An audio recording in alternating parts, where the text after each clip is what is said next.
Hello, welcome to the third installment of Window on Collecting Art and Antiques. I'm Paul Katrich, and I'm coming to you today from the room that is probably most dear in all the world to me, my library. One of the things other than pottery that is dearest to me, absolutely, which is my books, which are my soul and inspiration that I use constantly and without which I don't know quite how I would function. I thought I wanted to talk about something today our series will be talking about things other than pottery quite frequently. I love books very much. We're living in a time when things are changing at light speed. It's possible that our generation will be the first one to grow up, the next generation will be the first one to grow up without books in their lives, without books on their shelves. And there's something about the intrinsic quality of books in their traditional codex form which can't be replaced. There is no equivalent, and no one is going to take them away from me in this life, I can tell you that much. There's something about the substance, the smell, the heft, the wonder of them, and they're a wonderful thing to collect because there are still so many out in the universe. They are so affordable unless you're getting into really serious Gutenberg Bible kind of universe. And I just wanted to show you a few of my sort of prize amusing finds that I've come up with over the years because I've been buying books since I was a little kid.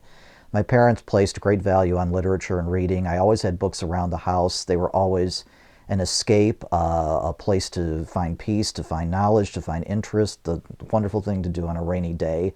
And they continue to serve that function for me. I cannot imagine life without them. And I've also discovered that they're one of the few things that even in these troubled economic times, one can still find a book that you might like for a couple of dollars at a flea market, at a bookshop.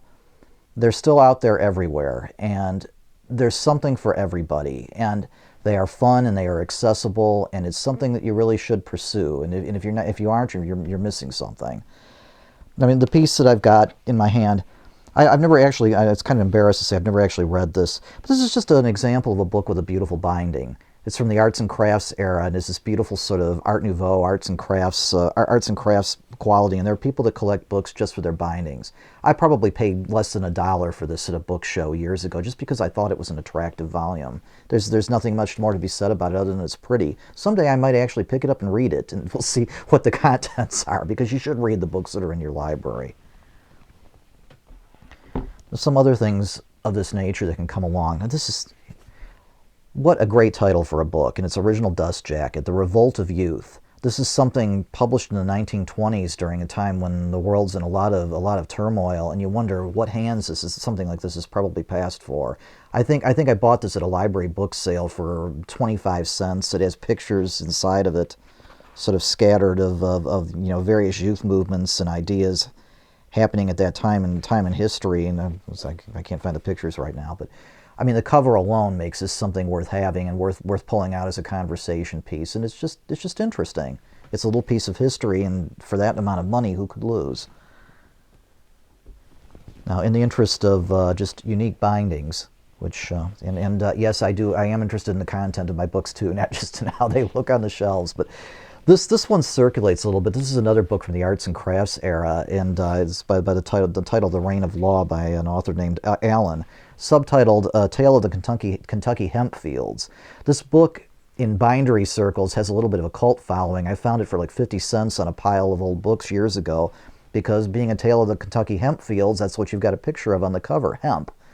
Hemp in another form, we know what that serves as, and it's not something that would ever end up on the cover of a book today, so it has a certain kind of cult appeal, and it just came into my hands by pure accident. And it is a wonderful conversation starter. Now, books, one of the things that even though a book is flat and fairly compact, I've been amazed at the things I've sort of found within books over years. I've been collecting books in some kind of a meaningful way. I mean, I've been collecting antiques since I was really a young teenager. And the first things that I ever bought were books because they cost virtually nothing. You could find something that was genuinely old at a garage sale, something from the 1890s. And if you grew up in sort of suburbia in that period where no house was older than the 50s and nothing old was in them, something from the 1890s was exquisitely old. And they're personal. I liked books like old textbooks that had inscriptions in them. In one notable instance, I think the first book I ever bought was a Latin grammar book that would have no monetary value to speak of. and it had an ancient four-leaf clover pressed between the pages, which sadly has since disintegrated. But I opened it up, and there it was. It had been pressed. Somebody had been reading their book probably in 1900, sitting out in the park, and they found a four-leaf clover in amongst the trees and put it in their book and treasured it. And you know, what a wonderful thing to find in a book 100 years on. Now, this book, this is called Good and Great Men, the patriotic series for boys and girls. I have kind of a soft spot for children's books because they are a window into the era from which they come. This is nothing too spectacular, except that it's got the most beautiful inscription inside of it, in a writing in a hand that you would never see now. Let's see if I can find this. This beautiful hand. This is someone's actual handwriting in ink. A teacher that gave this as a scholastic prize to one of their students. Let's see, to Milton Pollock, the second prize for faithful attendance and excellent work done in the first Christian training class of the Wheaton Methodist Episcopal Church, presented by his pastor Rufus Wilkinson, Evanston, Illinois, 1897. And this has been within the pages of his books for all this time, and this man's beautiful handwriting has been preserved. And I love this book for this reason alone. I would never part with it. I think I paid 25 cents for it. Now, binderies. This is a book about, I bought this book because of the title. It's a Victorian book. It's about vocational studies. And the title of the book, without any other explanation on the exterior, is called What to Do and Why. Now, I think everybody needs a book on their shelf that tells them what to do and why. And I wish that this had more in it than it purports to have. But wouldn't it be nice to be able to go to one book and figure that all out? Now, getting into some things that are more exquisite and more elaborate, this would be something more expensive. This is a lovely Victorian book in a tooled leather binding. To show the exquisiteness of the kind of things that used to be available. Just books as an object. This is not having a computer book or pulling something off the internet is never going to give you the heft and smell and beauty of this beautiful gilt volume. This is sort of a collection of stories that appeared in the popular press sort of in the 1830s or 40s. I'll open it to this sort of title page because it looks almost like an illuminated manuscript from the Middle Ages, even though it's Victorian. It's such a beautiful thing. I want to be very careful with it. There's a beautiful presentation page in the piece.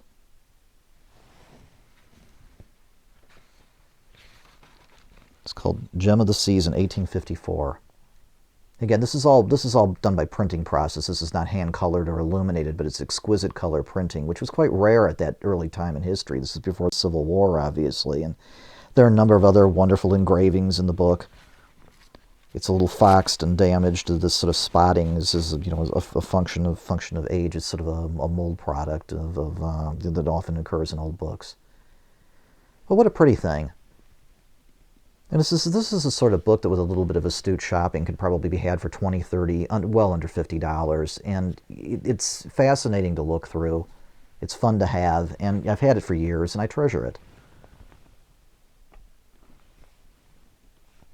See, here's another inexpensive. This is a children's book, just a little sort of arts and crafts era book of the type that it was a little like a reader from a public school. Somebody gave this to me from a school that was being sort of demolished. It has no monetary value to speak of, but it's an absolute little time capsule of the arts and crafts era. Beautiful color illustrations in it for children. I could see these being expanded on and being used for some kind of other decorative art to inspire an artist now. I mean, it's just charming. A book that has no monetary value, but you've opened it up and you're back in another time and era, and the stories are as sweet as they ever were, and they tell good morals and teach good things, and there's nothing wrong with having something like this around. And somebody's got to preserve these things for the future, and I'm going to be one of them.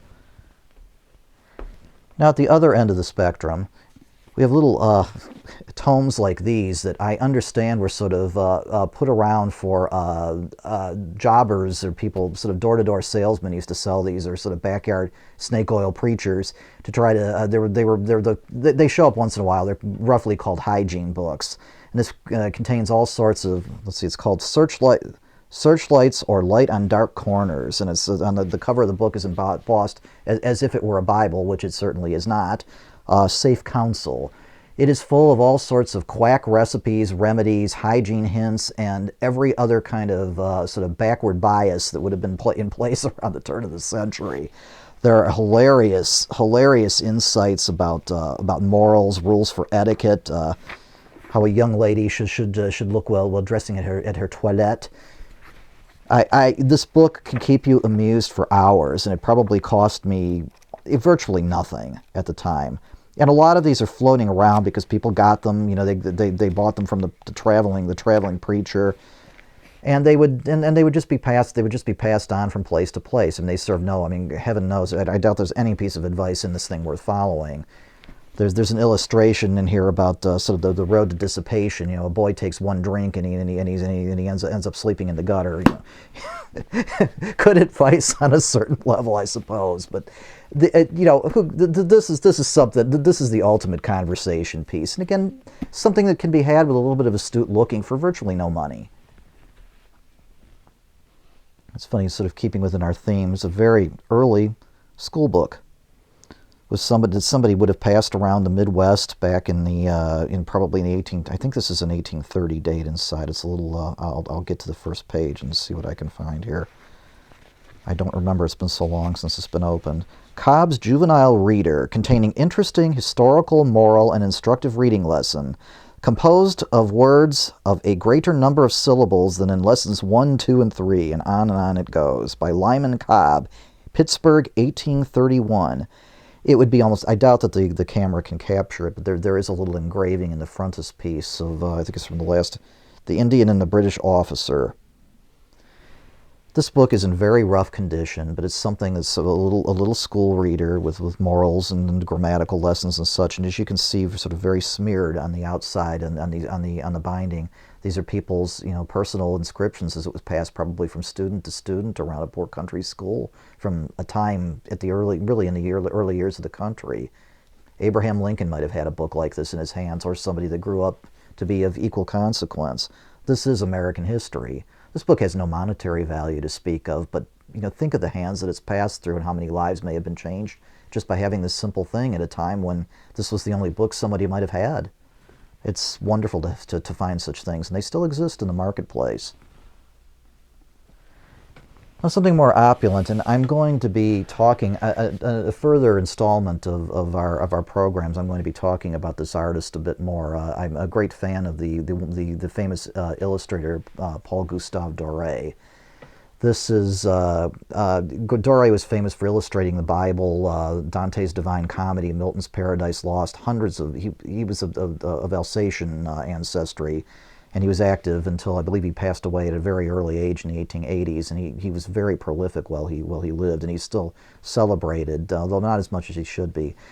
A lot of inexpensive editions of his work, which was originally would have been published in Europe, came out in cheaper editions, like they're called Ultimus editions in some cases. And this is a beautiful equivalent of a Victorian coffee table book. You can see this very elaborate gold and silver binding. This is Dante's Purgatory and Paradise from the Divine Comedy, and it has nice illustrations, which we will get to, from Dante's Divine Comedy, and for which Dore remains continuously famous. You'll often see Dore illustrations in documentaries and such. It's funny how often he still ends up on television because they love pulling little pieces of his things out. They're sort of classic illustrations, things from the Bible also. It's a beautiful book.